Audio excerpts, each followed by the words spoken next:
যত জায়গাত আপনি মসজিদ দেখবা, দেখা মাত্র আপনার মনের মধ্যে একটা আনন্দ জাগত, খুশি হইতা, বলে এইখান আল্লাহর একটা ঘর, এই জায়গার মধ্যে নমাজ পড়া হয়, সজদা দেওয়া হয়। যার জন্য খুশি হইয়া আপনি জলদি করিয়া মসজিদ খান দেখার লগে লগে আপনি দোয়া পড়া, আল্লাহুম্মা গফিরলি যুনুবি ওয়া খাতাই ওয়া আমাদি। এই দোয়া আমরা ফার্মুনে সারাই বাটি দোয়া সবে হারতাম না। মাঝে মধ্যে একবার ছোটবেলা পড়েছিলাম মসজিদ, এটা ছুটি গেছে, বুঝাইছিল মসনুন এখন দোয়া লোকার ফড়কা। এই দোয়াটা পড়িলে আপনি আল্লাহর কাছে চাইলা বলে, আল্লাহ আপনি আমারে মাফ দেও, আল্লাহ আপনি আমারে মাফ দাও, আমার জীবনের জানা অজানা গুনাহখানাইন তার আপনি মাফ দেও। মসজিদ দেখিয়া এই দোয়াটা পড়িলে বান্দাদের সগাইর গুনারে আল্লাহর কাছে কি করেন, মাফ করিয়া দেন। 2 নম্বর গেছেন কোনো কুটুম বাড়ি যাওয়ার পরে নতুন মসজিদ দেখছেন, দেখার পরে বা এমনেও গেছেন মসজিদ, সুন্নত 4 রাকাত নামাজ পড়তা, সময় খুব সংকীর্ণ, ইমাম সাহেব নামাজও খাড়া হয়ে যাইবা গিয়ে আসরের নামাজও কিংবা তো এশার নামাজের 4 রাকাত সুন্নত নামাজ পড়া সম্ভব নাই। ওই সময় আপনি কি করক, দাখলিল মসজিদ সুন্নত 2 রাকাত নামাজ পড়িলাই। এই 2 রাকাত নামাজ পড়ার আদত করক। আখতা যদি কেউ প্রশ্ন করেন বলে, ভাই আপনি 4 রাকাত নামাজ পড়িতা খেনে 2 রাকাত পড়িলা? এশার আগে সুন্নত 4 নানি, আসরের আগে 4, জোহরের আগে 4, আপনি দেখি মাত্র 2 পড়িয়া সালাম ফিরাই লিবা, কইবা বলে জানোই না বন।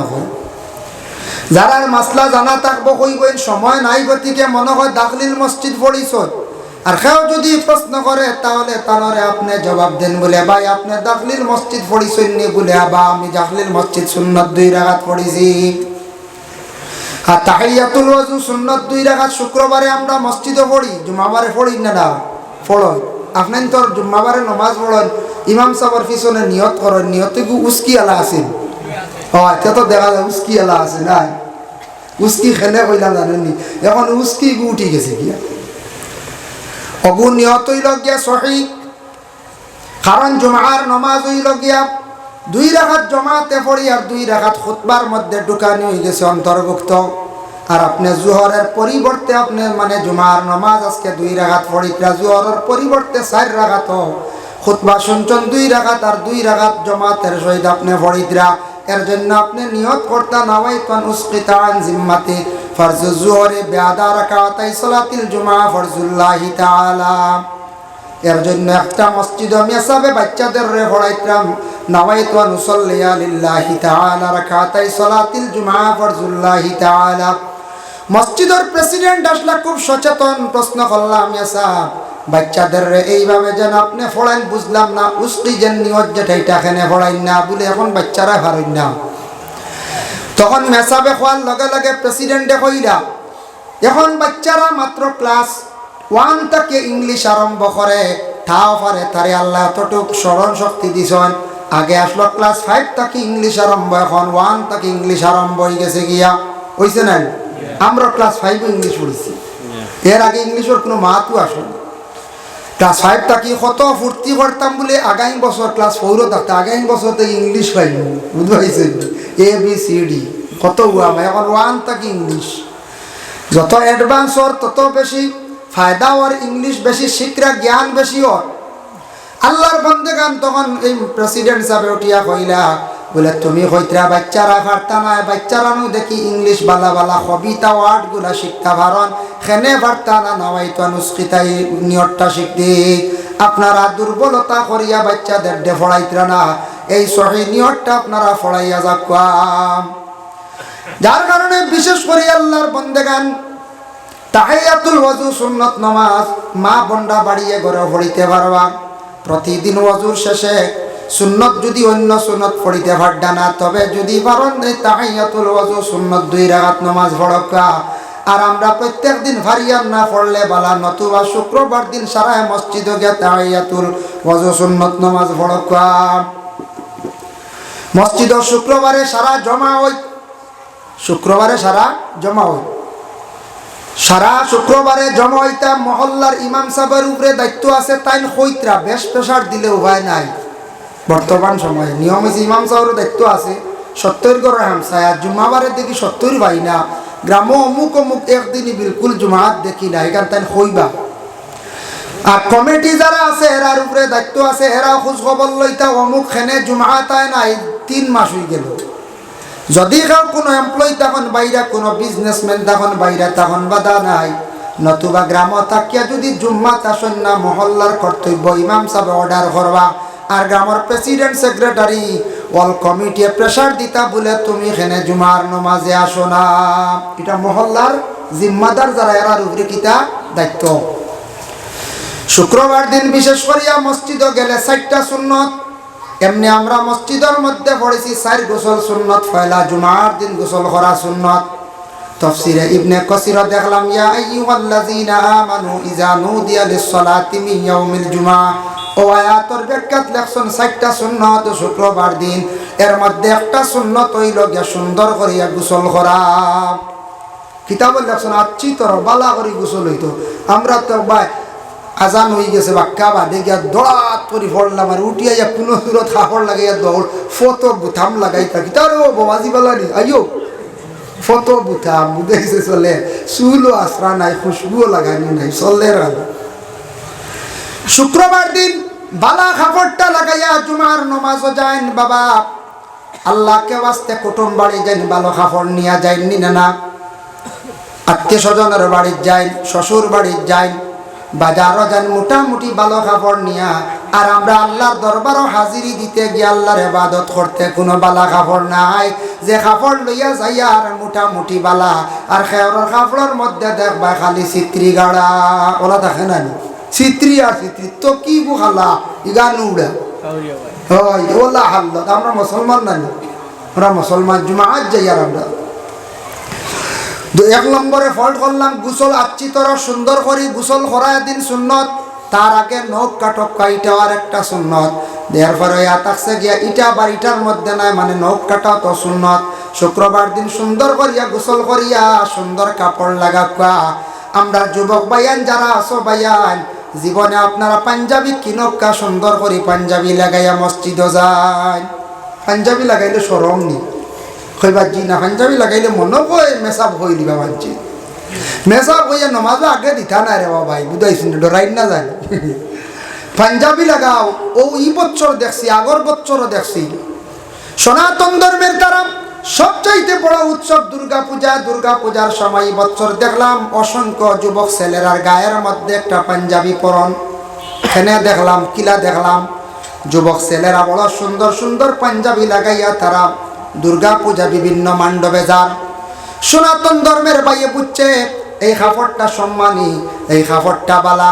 এর জন্য আল্লাহর বন্দেগান আমার নবী বিশ্ব নবী আজ থাকি 1500 বছর আগে এমন একটা ইউনিফর্ম বাহির করিয়া গেছেন, এমন একটি লেবাস বাহির করিয়া গেছেন যে লেবাসটা আলিম উলামা যারা এরা পরিধান করেন, মুরব্বী সমাজের যারা এরা পরিধান করেন।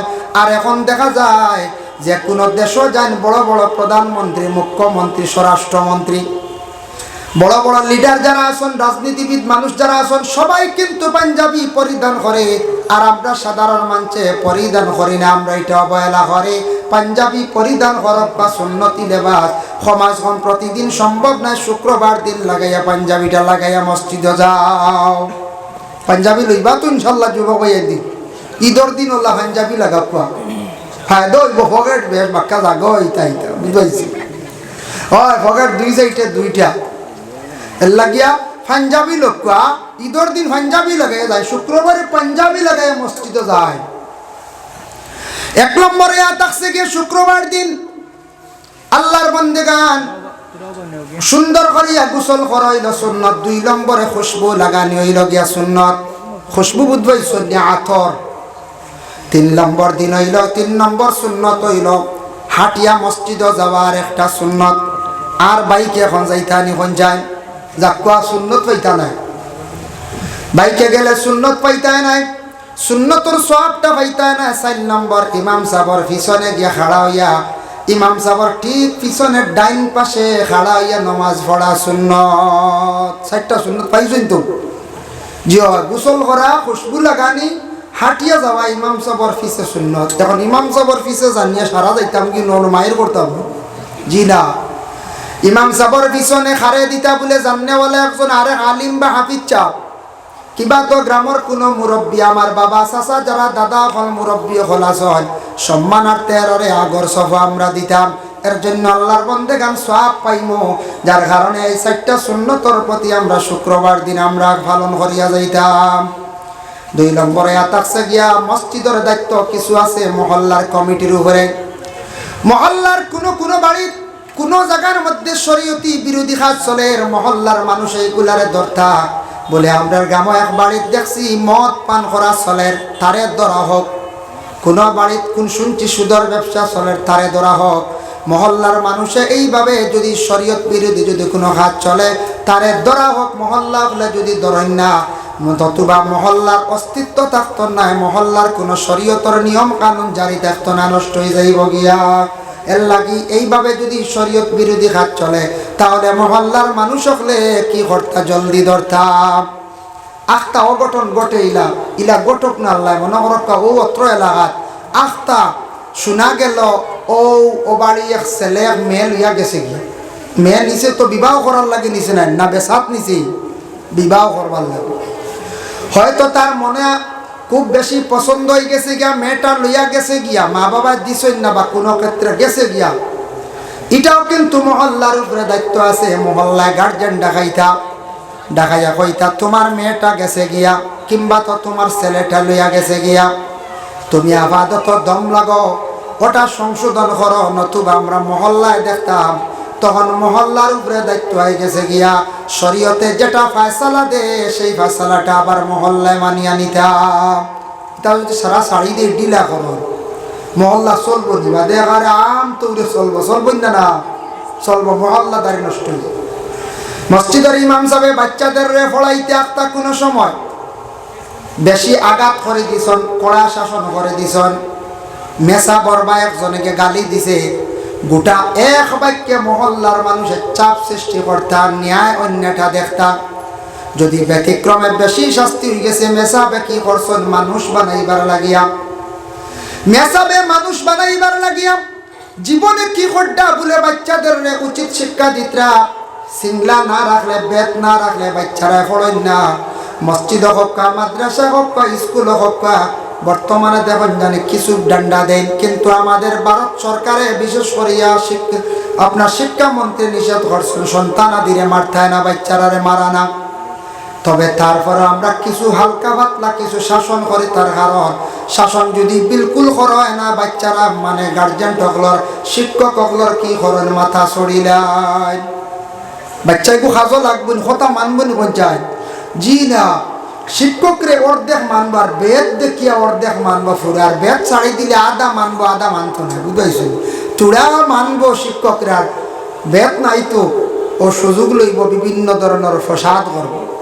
মেসাবে তো পড়াই মারণ কিতার লাগে ও মানুষ বানাইবার লাগে না, কইবা এগু মানুষ নাই মনে মনে কইতে পারো এগু মানুষ নাই বলে জিও এগু তো মানুষের ঘরে জন্ম নিছে মানুষ, কিন্তু তারে প্রকৃত মানুষ বানাইতে লাগে। ছাগলের ঘরে জন্ম নিলে ছাগল, গাভীর ঘরে একটা বাচ্চা জন্ম নিছে সেটা গাভী, তারে আর তেমন কোনো শিক্ষা দেওয়া লাগে না। কিন্তু মানুষের ঘরে ছেলে হোক মেয়ে হোক জন্মগ্রহণ করছে তারে উপযুক্ত শিক্ষা দিতে লাগে। তারে 1 নম্বর ইসলামিক বুনিয়াদী শিক্ষা, 2 নম্বরে থাকছে জেনারেল শিক্ষা, তারপরে আরো বিভিন্ন আদব কায়দা মাত কথা তারে শিখাইতা। এইগুলা যদি জীবনে সন্তানাদিরে শিখাই না সন্তানের জীবনটা একবারে বরবাদ হইব, নষ্ট হইব। তারে মানুষে প্রকৃত মানুষ হইতা নাই, তার মধ্যে মানবতা আচরণ ব্যবহার কোনোদিন সুন্দর থাকতো নাই। এর লাগি কোনো সময় এসব হলে দেখুন এখন ছাত্র হাওয়ানুল্লাহ খাম করো জঘন্যতম খাম হইতে সময় কই দিছুন এই এমন কাম করছে রে জানোয়ারুল্লাহ খান, আমরা দুঃখিত হইতাম না, হাসা হয়ে জানোয়ারুল্লাহ খান কাম করছে। আস্তা করে সিফারা ভারী বেলাই দিছে, তো সিফারা ভারিছে বাদ কাম করছে না পর্যায়ে ইগে দেখা যায় ইগুর রেয়াল বাঙ্গি লাইছে, স্কুলত দেখা যায় ইগে স্কেল দি বাড়ি মাথা হটাই দিছে।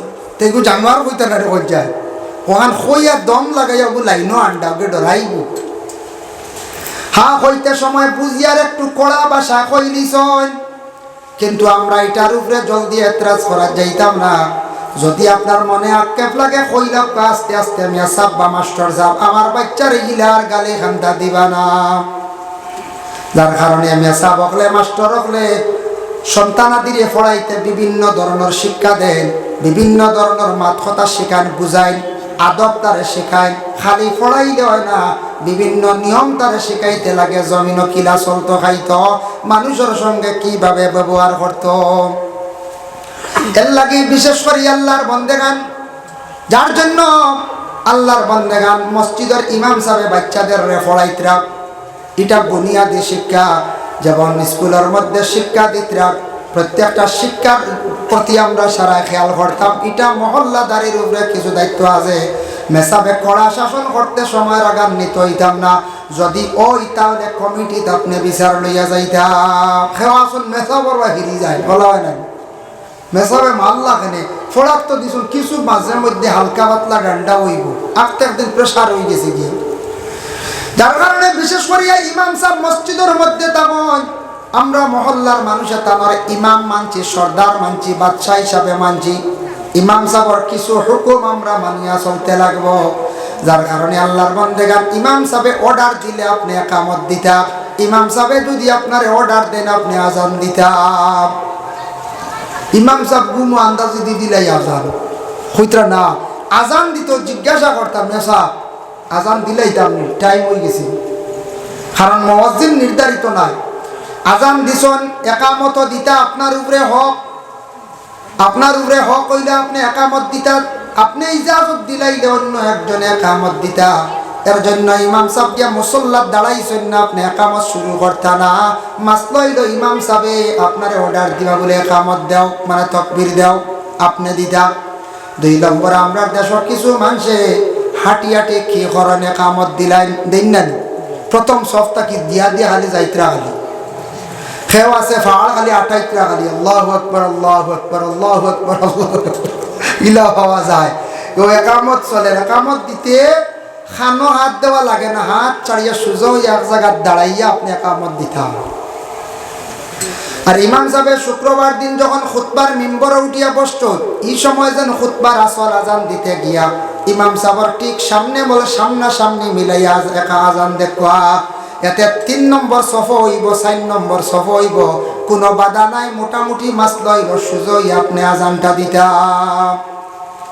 আমরা কেউ মনে করি মনে ইমামের সামনে দেওয়াও লাগবো, কেন রে হরাই যদি হর ভাই হর খালি বলা। যার কারণে এই এক বেমার আইব, আজান তো মসজিদের ভিতরে দেওয়া মকরু। এর লাগি বিশেষ করিয়া বাইরা বাইরা কিছু জায়গা আজান দুবার আজান যেটা এটা আবার বাইরে দেওয়া হয়, সব আজান আবার বাইরে দেওয়া হয়। আমরা দেশ এটা প্রচলিত হয়ে গেছে, গতিকে আমরা ভিতরে দিয়া আমরা দেশ এটা প্রচলিত হয়ে গেছে, দায়ন চলের কোনো বাধা নাই। আখতাক মেসাবে আপনারা ইমাম সাহেব সামনে শুক্রবার যদি বারিন্দার দাও খিতা আরম্ভ হইব, ই বাজু লই দিব একজন ফুরত কোয়া হয় রাখা হয়। তা আমরা মসজিদে ইমাম সাহেব রাখা হয় না, না রাখা হয়। যার জন্য বিশেষ করিয়া মাঝে মধ্যে শোনা যায় দুঃখজনক ব্যাপার, অমুক জায়গাত মন্দির জ্বালানো হয়েছে, অমুক জায়গায় মন্দিরে মাংস রাখা হয়েছে, এলা হয় না। আমার ধারণা, আমার মতে সব মন্দিরে যদি সম্ভব হয় সিসি ক্যামেরা লাগানি হোক। বড় মসজিদ, যে মসজিদগুলা গ্রামের বাড়া রোড সাইড ফরওয়ার্ড জায়গা মন্দিরে মসজিদে সিসি ক্যামেরা লাগাই দিলে ধরা যাইব সে মানে নাই আর নিয়া রাখছে, সে আগুন ধরাইছে, আসামি নির্ণয় করা যাইব না, না কোন চায় যাইব। এর লাগিয়া না জানিয়া না বুঝি আমার ধারণা এটার মধ্যে একটা দাঙ্গা লাগাইবার চেষ্টা করুন, যে বা যেসাই করক, এটা কিন্তু ভালো নাই। হয়তো মুসলমান এক বাইও করক, কিবা তো সনাতন ধর্মের কোনো বাইও করক, যে কোনো এক মানুষে করছে, এটা কিন্তু ভালো নাই। যার যারই ধর্ম যার যারই নিয়মে পালন করতাম। লাকুম দীনুকুম ওয়ালিয়া দীন, কোরআনে বর্ণনা, আমাদের ইসলাম ধর্মের মহাগ্রন্থ কোরআনে ঘোষণা যে যার যারই ধর্ম যার যারই নিয়মে পালন করো, কোনো ধর্মর স্থান ধর্মের উপর আঘাত করতে না। তাই আমরা মুসলমানরা কোনোদিন মন্দিরে গিয়ে আঘাত কষলাম যখন যাই বলে জি না, আমরা মন্দির নিয়ে কমেন্টও করি না। জায়গায় জায়গায় রাস্তার পাশে বিভিন্ন জায়গায় মন্দির আছে, আমরা জানি সনাতন ধর্মের বাইদের একটা ধর্মীয় স্থান, আমরা বরং আলাদা থাকি, নিকটে যাই না, থাকলেও আমরা এগুলার সম্মান করি। আমরা আমরা সম্মান করি যে অন্য ধর্মের ধর্মীয় স্থান, আমরা হলো ইসলাম ধর্মের ধর্মীয় স্থান মসজিদ। অনেক হিন্দু ভাইরা দেখছি বড় মসজিদের শ্রদ্ধা সম্মান করেন, কেউ মসজিদে অংশগ্রহণ করে না। যদিও মসজিদের পাশে এলাকায় ঢুকে তাহলে দেখা যায় হিন্দু ধর্মের ভাই তারা জুতা খুলিয়া মসজিদের পাশে যায়। যে প্রকৃত মানুষ সে কোনোদিন কোনো ধর্মীয় স্থানের উপর আঘাত করতো না, কোনো ধর্মের মানুষের উপর আঘাত করতো না। যার মধ্যে মানবতা নাই, যার মধ্যে আচরণ সুন্দর নাই, ধর্ম ব্যাপারে জ্ঞান নাই, ধর্মগ্রন্থ ব্যাপারে জ্ঞান নাই, এই মানুষের দুনিয়ার জমিন ফাসাদ দাঙ্গা সৃষ্টি করব। এর জন্য সব ধর্মের মানুষ, ইসলাম ধর্ম, সনাতন ধর্ম, খ্রিস্টান ধর্ম, যে কোনো ধর্মের মানুষ প্রত্যেকে যার যারই ধর্ম ব্যাপারে জ্ঞান থাকা দরকার, ধর্মগ্রন্থ ব্যাপারে জ্ঞান থাকা দরকার, ধর্মীয় স্থান ব্যাপারে জ্ঞান থাকা দরকার নিনা না হয়ে যায়। যে বুঝবো ধর্ম কি, ধর্মর করণীয়টা কি, ধর্মীয় স্থান মানে কি, ধর্মীয় স্থানের উপর আঘাত করলে কি হয়, ধর্মের উপর আঘাত করলে কি হয়, কখনো কোনো দিন হিংসা বিদ্বেষ ফসাদ দাঙ্গা হবে না। এর জন্য আপনারা এই জায়গাত মাহফিল আয়োজন করছেন, কোরআন হাদিসের আলোচনা হইব, মসজিদের কিছু গুরুত্ব আমার হওয়া হয়েছে, কিছু মাজার সম্পর্কে, ঈদগাহ সম্পর্কে আলোচনা, কিছু আমার বিষয়ের লেখা দেখে বিষয়ভিত্তিক যেহেতু আলোচনা, আল্লাহ তৌফিক দিতা আমি আলোচনা করা আরম্ভ করিয়া। নিশ্চয় জানা আছে অনেক নসিহত শুনছেন মসজিদের গুরুত্ব, মসজিদের সাবজেক্ট নিয়ে আলোচনা হয়েছে। হয়তো কোনো মাত নতুন শুনতেও পারেন আর কোনো মাত পুরাতনও শুনতে পারেন। পুরাতন যদিও শুনুন পুরানা মাত, এর আবার যদি শুনুন এটার মধ্যে একটা আসর পয়দা হয়ে যাইতে পারে বলে। কারণ ট্রেনও দেখছেন নি বাদামালা সানালা যায় না, বারবার খালি কইব সানা সানা, ও একবার সানা হয়ে বাদ দিয়ে নিজি না, সানা সানা সানা খালি হয় না, না খালি সানা হয়। তো এক সানা লইয়া যার, এক প্রথমবার গেল সানা হইল, দ্বিতীয়বার সানা হইল, তৃতীয়বার হইবারে আপনিও কইবা বলে দেখিছেন সানা গুনতা লইয়া কিতা আছেন বারবার খালি লইয়া যায়। তো আল্লাহ কোনো মাতে গান শুনতে শুনতে আপনি কইবার এই মাতো কিতা রহস্য আছে, কিতা গুণ আছে, ওখানটা আমল করিলে শুনতে শুনতে আপনার ফায়দা হয়ে যেতে পারে। এক সানা যদি 3বার শোনার পরে আপনি উগি দিবা কইবা দেখি সানা গুতা লই নাই, কেমন বয়েল সানা ওলা নাই করছেন, বাদামওয়ালা লইবাই না না লইবা। কিন্তু বেটাই এক সানা লইয়া ঘুরি বারবার খালি সানা কয় আর কিচ্ছু কয় না, এর বাদে মানছে খাইতরাই না না খাইতরা। তবে 12 মজা বাজারও বিকে বেজান। আমার কিছু বাইরে শুনিয়া কইবা বলে বাঙ্গানি দিতরা বুঝাইছে, বাঙ্গানি নাই কিছু কিছু বা জায়গাত 12 মজা ফুচকা ওটা খাওয়া ছাড়ক কইবা কিতার লাগে জানো ক্ষমা কইতা দোয়া ফাঁকলা কম থাকে বুঝাইছেন নি, খালি হুন্নার তেনা এখন খালি মুসন আর বুঝাইছে। টাইম যদি পরিষ্কার করিয়া বালা করি হাত যদি দৌত করো সুন্দর করিয়া যদি পরিষ্কার করিয়া দে তে ঠিক আছে খাইমু আমরা, নাইলে যদি পুরানা কাপড় দেখুন আর খালি প্যান্টও মুসন যদি বা ফুন্না তেনা এখন খালি বারবার যদি এক তেনাত মুসন, আপনার ঘরের বিবিয়ে যদি পুরাতন এখন কাপড় দিয়া বাসন যদি কয়েকবার মুসন আপনারও বুড়া লাগবে, কইবা ইটা কিতা আল্লাহ বালা এখন কাপড় বানাই না, কইবাই না না কইছে। এর লাগি ফুচকা খাওয়া দেখছেন না আপনারা কি আল্লাহ ফুচকার বুঝাইছেন, দেখলে আর খাইলে না ফুচকা। আমি এতে বাঙ্গানি হইয়ারও ক্ষেত্রে কোনো সময় এটা অপবিত্র থাকে, এটা অপবিত্র জিনিস খাইলে আমরা লাগি ক্ষতিকর, এটা জিনিসটাকে আমরা বাঁচার চেষ্টা করতাম। বাজারও যাইতা খাপকা ওনারা কি দক্ষ বাদে লই, বাজারও যাইতা খাপকা কোনো বাধা নাই। সব জিনিস ইসলামে পবিত্রতা চায়, পরিষ্কার পরিচ্ছন্নতা চায়, সব কিছু পরিষ্কার থাকতো।